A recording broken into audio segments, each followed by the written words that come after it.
Hello बच्चा लोग, स्वागत है आप सभी का एक और नई वीडियो में। तो बच्चों, आज हम लोग पढ़ने वाले हैं क्लास 10th की सप्लीमेंट्री का chapter number 1, A Trump of surgery. A Trump of surgery में आपको एक डॉग दिखाया जाएगा जिसका नाम ट्रिकी होता है। और ट्रिकी जो है अपनी मिस्ट्रेस द्वारा ओवरफेड किए जाने की वजह से, मतलब बहुत सारा खाना खिलाए जाने की वजह से बीमार पड़ जाता है। और क्या उसके लिए एक सर्जरी की जाती है या नहीं। यहाँ पे अ ट्रम्प ऑफ सर्जरी का मतलब होता है एक सर्जरी की जीत। ट्रिकी ए स्मॉल डॉग, ट्रिकी जो कि एक छोटा कुत्ता है, इज पैम्पर्ड एंड ओवरफेड। पैम्पर्ड का मतलब होता है ध्यान रखा जाना, केयर किया जाना किसी भी चीज का, तो उसको हम बोलेंगे पैम्पर्ड। उसका ध्यान रखा जाता है एंड ओवरफेड, और खिलाया जाता है। ओवरफेड का मतलब होता है बहुत ज्यादा खिलाया जाता है। बाय हिज रिच मिस्ट्रेस, उसकी धनी मालकिन के द्वारा। रिच धनी अमीर, उसकी अमीर मालकिन के द्वारा उसे खिलाया जाता है और उसका ध्यान रखा जाता है। ही फॉल्स सीरियसली इल, वो गंभीर रूप से बीमार हो जाता है। सीरियसली गंभीर रूप से इल बीमार हो जाता है। And his mistress consults a veterinary surgeon, and his mistress और उसकी जो मालकिन होती हैं कंसल्ट्स, वो समझौता करती हैं, वो सुझाव लेती हैं ए वेटरनरी सर्जन, एक पशु चिकित्सक से। तो एक डॉक्टर से, एक पशुओं के डॉक्टर से सुझाव लेती हैं। Does he perform an operation, does the dog recover, क्या वो एक ऑपरेशन करता है और क्या कुत्ता ठीक हो पाता है। ओके स्टूडेंट्स, तो चलिए हम लोग चैप्टर को टेक्स्ट टू टेक्स्ट पढ़ना स्टार्ट करते हैं।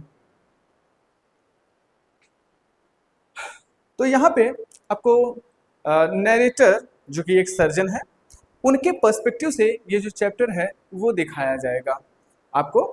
इस चैप्टर के जो राइटर हैं, जो ऑथर हैं, वो हैं जेम्स हेरियट। और James Herriot as a first person इस स्टोरी को हमें नरेट करके दिखाने वाले हैं। ओके गाइस, चलो स्टार्ट करते हैं। I was really worried, I was really worried, मैं सचमुच में, रियली सचमुच में, वरीड परेशान था, अबाउट ट्रिकी, ट्रिकी के बारे में, दिस टाइम इस बार मैं ट्रिकी के बारे में सचमुच में परेशान था। I had pulled up my car when I saw him in the street with his mistress. I had pulled up, मैंने रोक दिया था। I had pulled up, मैंने रोक दिया my car, मेरी कार को। When I saw, जब मैंने देखा him, उसे in the street, उस सड़क पर, लेन स्ट्रीट मतलब सड़क या गली में, with his mistress, उसकी मालकिन के साथ। किसकी मालकिन के साथ? जो ट्रिकी डॉग हमें बताया जा रहा है उसके साथ। I had pulled up my car, मैंने अपनी कार को रोक दिया। When I saw him in the street with his mistress, जब मैंने ट्रिकी को उसकी मालकिन के साथ स्ट्रीट यानी कि सड़क पर देखा। And I was shocked at his appearance, और मैं उसकी अपीयरेंस पर, उसकी जो ये आकृति आकार हो चुकी थी, उसको लेकर के क्या हो चुका था? शॉक हो चुका था, आश्चर्यचकित या हैरान हो चुका था। He had become hugely fat, वो hugely मतलब बहुत ज्यादा, huge का मतलब क्या होता है? विशाल, बहुत ज्यादा बड़ा हो जाना। He had become hugely fat, वो बहुत ज्यादा मोटा हो चुका था, hugely fat हो चुका था। Like a bloated sausage with a leg at each corner, with जैसे कि bloated sausage, जैसे कि मांस के टुकड़े जो हैं, देखिए लाइक अ ब्लोटेड सॉसेज, जैसे कि फूले हुए मांस के टुकड़े हों, टुकड़ा हो, with a leg at each corner, जिसके चारों कोनों पर एक एक पैर रखा हुआ हो, एक एक पैर लगा हुआ हो। इस लाइन को आप ऐसे समझिए, लाइक अ ब्लॉटेड सॉसेज, तो उसका जो शरीर था, उसकी जो बॉडी थी, वो कैसी हो चुकी थी? फूले हुए मांस की तरह, फूले हुए मांस के टुकड़े की तरह। With a leg at each corner, और हर कोने पर, और उसका जो ये फूला हुआ मांस का टुकड़ा का स्ट्रक्चर था, उसके हर कोने पर एक एक पैर लगा दिया गया था। His eyes blood shot and rheumy, his eyes, उसकी जो आंखें थी, ब्लड शॉट, वो खून की वजह से लाल हो चुकी थी। ब्लड शॉट, वो ऐसे खून कैसी जैसी हो चुकी थी। एंड र्यूमी, और कीचड़ से युक्त थी, और उसमें कीचड़ भरा हुआ था।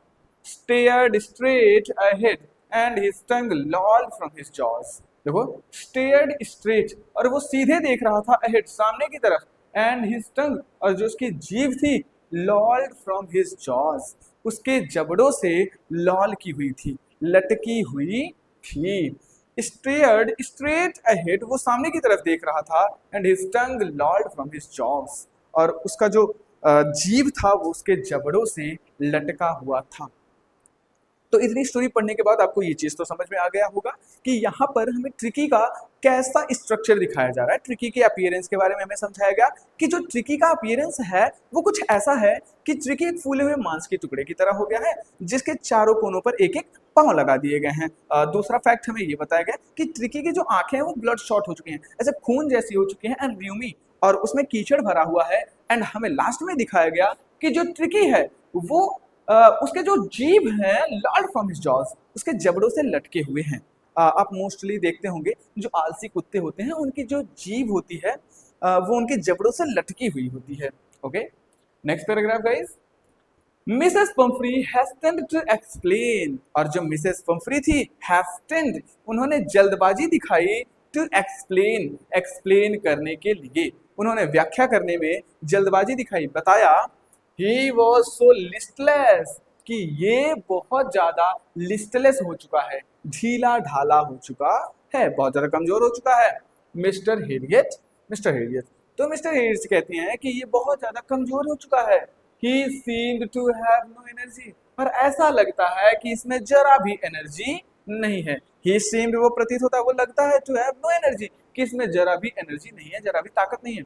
आई thought he must be suffering from malnutrition, I thought, और मुझे लगता है या मैंने सोचा, ही मस्ट बी सफरिंग, कि वो जूझ रहा है किस चीज से, फ्रॉम मैल न्यूट्रिशन, कुपोषण से, और मुझे लगा कि वो कुपोषण का शिकार हो चुका है।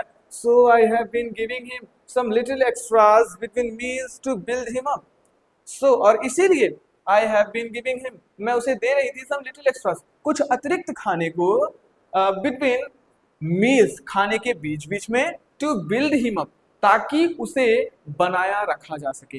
यहाँ पे बिल्ड हिम अप का मतलब हो गया कि ताकि उसकी बॉडी जो है मेंटेन रह सके, बॉडी अभी भी उसकी फिट रह सके। यहाँ पे इस लाइन को फिर से देखिए। I thought he must be suffering from malnutrition, मुझे लगा कि वो कुपोषण का शिकार हो चुका है। So I have been giving in some little extras between meals, इसलिए मैं खाने के बीच बीच में उसे कुछ अतिरिक्त खाने को दे देती हूँ, टू बिल्ड हिम अप, ताकि उसका शरीर बना रह सके। Some malt and cod liver oil, some malt, मैं उसे कुछ मेल्ट दे देती हूँ। मेल्ट बेसिकली एक तरीके का अल्कोहल होता है, मैं उसे कुछ मेल्ट दे देती हूँ। एंड कॉड लिवर ऑयल, और काड़ मछली का तेल दे देती हूँ। And a bowl of Horlicks at night, और रात के समय में एक कटोरा हॉर्लिक्स दे देती हूँ, टू मेक हिम स्लिप, ताकि वो सो जाए, मतलब सोते समय मैं उसे हॉर्लिक्स दे देती हूँ। अ बाउल ऑफ हॉर्लिक्स, एक कटोरा हॉर्लिक्स दे देती हूँ। नथिंग मच रियली, और सचमुच में बहुत ज्यादा कुछ नहीं, तो मैं उसे इतना सब कुछ देती हूँ, मतलब ये बहुत ज्यादा नहीं है। ये तो मिसेस पंफ्री का मानना है कि ये बहुत ज्यादा नहीं है, लेकिन अगर हम आप देखें तो ये एक कुत्ते के लिए, एक छोटे कुत्ते के लिए एक ओवरफेड की तरह हो जाता है कि उसे आप जबरदस्ती बहुत ज्यादा खिला रहे हो। ओके, आप लोगों को ये लाइन समझ में आ रही होगी। यहाँ पर हमें ये दिखाया गया कि मिसेस पंफ्री जो है मिस्टर हेरियट को एक्सप्लेन करती हैं कि वो उसे प्रेजेंट टाइम में कैसे ट्रीट कर रही हैं, ट्रिकी के साथ कैसा उनका बिहेवियर है। And did you cut down on the sweet things as I told you, यहाँ पे मिस्टर हेरियट कहते हैं and did you cut down, और क्या तुमने कटौती की, ऑन द स्वीट, उस मिठाई पर, थिंग्स, उन चीजों पर, मीठी चीजों पर, एज आई टोल्ड यू, जैसा कि मैंने तुम्हें बताया था, और क्या तुमने उन मीठी चीजों के बारे में कटौती की जैसा कि मैंने तुम्हें बता रखा था। Oh I did for a bit, अरे हाँ मैंने थोड़ा सा किया, but he seemed to be so weak, I had to relent, देखो बट लेकिन ही सीम्ड, वो प्रतीत हुआ, टू बी सो वीक, बहुत ज्यादा कमजोर, आई हैड टू रिलेंट, इसीलिए मुझे तरस खाना पड़ा, इसीलिए मुझे तरस दिखाना पड़ा। He does love cream cakes and chocolate show, he does love, वो पसंद करता है, उसे पसंद है cream cakes, cream cake and chocolate show, और चॉकलेट जैसी चीजें, यानी कि मीठी चीजों में अगर बात करें तो उसे क्रीम केक और चॉकलेट पसंद है। देखो यहाँ पर मिसेस पंफ्री हमें बताती हैं, oh I did for a bit, हाँ मैंने थोड़ा सा कम किया, but he seemed to be so weak and I had to relent, लेकिन वो थोड़ा सा कमजोर प्रतीत हो रहा था, इसलिए मुझे तरस खाना पड़ा। He does love cream cakes and chocolate, so उसे क्रीम केक और चॉकलेट बहुत ज्यादा पसंद है। I can't bear to refuse him, मैं उसे मना नहीं कर सकती। आई कांट बियर, मुझे ये सहन नहीं हुआ, टू रिफ्यूज हिम, मैं उसे मना कर सकूं, मतलब उसे मना करना मुझसे नहीं रहा गया। Okay, next paragraph guys. I looked down again at the little dog. I looked down. मैंने देखा again फिर से at the little dog, उस छोटे से कुत्ते को. That was the trouble. यही तो परेशानी थी. That was the trouble. यही तो परेशानी थी. I looked down again at the little dog. मैंने उस छोटे से कुत्ते को फिर से देखा. That was the trouble. यही तो परेशानी थी. Tricky's only fault was greed. Tricky की केवल एक लालच थी, एक कमी थी, was greed. वो थी लालच. ट्रिकी में केवल एक ही कमी थी, वो थी ग्रीड, यानी कि लालच। He had never been known to refuse food. He had never been known. आप उसे कभी भी नहीं देख सकते थे, उसे कभी भी नहीं देखा जाता था to refuse food, खाने को मना करते हुए, यानी कि वो खाने के लिए कभी भी मना करते हुए नहीं देखा गया। He would tackle a meal at any hour of the day or night. He would tackle, वो स्वीकार कर लेता था, ए मील, भोजन को, एट एनी आवर, किसी भी समय पर, ऑफ द डे, दिन के, और नाइट, रात के, दिन या रात के किसी भी समय पर अगर आप उसे भोजन देते हैं तो वो उसे टैकल कर लेता था। टैकल का मतलब होता है एक्सेप्ट कर लेना, स्वीकार कर लेना। And I wandered about all the things Mrs Pomfrey had not mentioned, and I wandered, और मैं अभी भी हैरान था, परेशान था, अबाउट ऑल द थिंग्स, उन सभी चीजों के बारे में, Mrs Pomfrey had not mentioned, जिसके बारे में मिसेस पंफ्री ने अभी तक नहीं बताया था। मिसेस पंफ्री ने काफी चीजें बताई, लेकिन अभी मैं उन चीजों के बारे में भी हैरान था जिन्हें मिसेस पंफ्री ने नहीं बता रखा था। Okay, are you giving him plenty of exercise? अब जो है मिस्टर हेरियट फिर से पूछते हैं, आर यू गिविंग हिम, क्या आप उसे दे रहे हैं, क्या आप प्रोवाइड करा रहे हैं, प्लेंटी ऑफ एक्सरसाइज, पर्याप्त मात्रा में अभ्यास। देखो, आपने पीछे देखा कि वो उसे बहुत सारा खाना दे रही है, इस पर मिस्टर हेरियट कहते हैं कि क्या आप उसे ढेर सारा एक्सरसाइज दे रही हैं या आप उससे बहुत सारा एक्सरसाइज करवा रही हैं।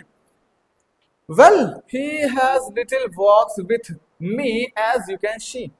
Well, खैर, he has his little walks. वो थोड़ी दूरी पर चलता है, वो छोटी छोटी दूरियों पर चलता है, with me, मेरे साथ, as you can see, जैसा कि आप देख सकते हैं, और जैसा कि आप देख सकते हैं वो मेरे साथ थोड़ा बहुत टहलता है।